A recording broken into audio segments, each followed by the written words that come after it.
Halo, hai semua. Okey, resipi kita kali ini adalah ikan pari salai masak lemak cili api. Okey, tapi dekat kuah tu Aira tak sebut kunyit ataupun Aira tak boleh kunyit hidup lah. Make sure korang dah basuh bersih ikan pari tu dengan garam dan juga air asam jawa. Make sure korang dah bilas bersih-bersih, korang salutkan ikan tadi dengan garam dan juga kunyit. Ambil daun kunyit tadi, korang belah dua. Maksudnya batang tengah-tengah tu kita tak nak, sebab kalau ada batang tu keras nanti susah kita nak gulung ikan pari tu. Lepas tu korang cocok dengan lidi supaya daun tadi tak terbuka. Letak minyak sikit lah sebab kita nak salai dalam pan saja, sebab kita tak ada pembakar. Tada, daripada dia bawa kat belakang. Okey, sepanjang syuting lah kita angkut dia berat no. Kalau korang tak nak sakit jiwa, tolonglah guna kuali yang tidak melekat seperti yang Aira guna ni. Barulah hidup korang lebih aman. Lepas tu guna cili api, cili basah sikit, bawang, segenggam ikan bilis. Lepas tu letak air, korang blend guna chopper ataupun blender apa yang ada dekat rumah. Kalau korang tengok air tu Aira tak letak banyak pun, suku je, tak sampai separuh pun. Okey, bila minyak dah panas, jom kita tumis yang kita dah blender tadi. Letak asam jawa, letak serai yang dah diketuk,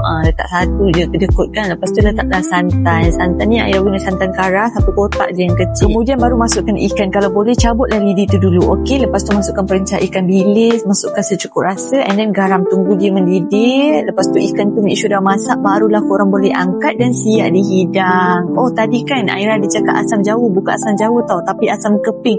Ui, mengah betul ya video papannya ni. Selamat mencuba.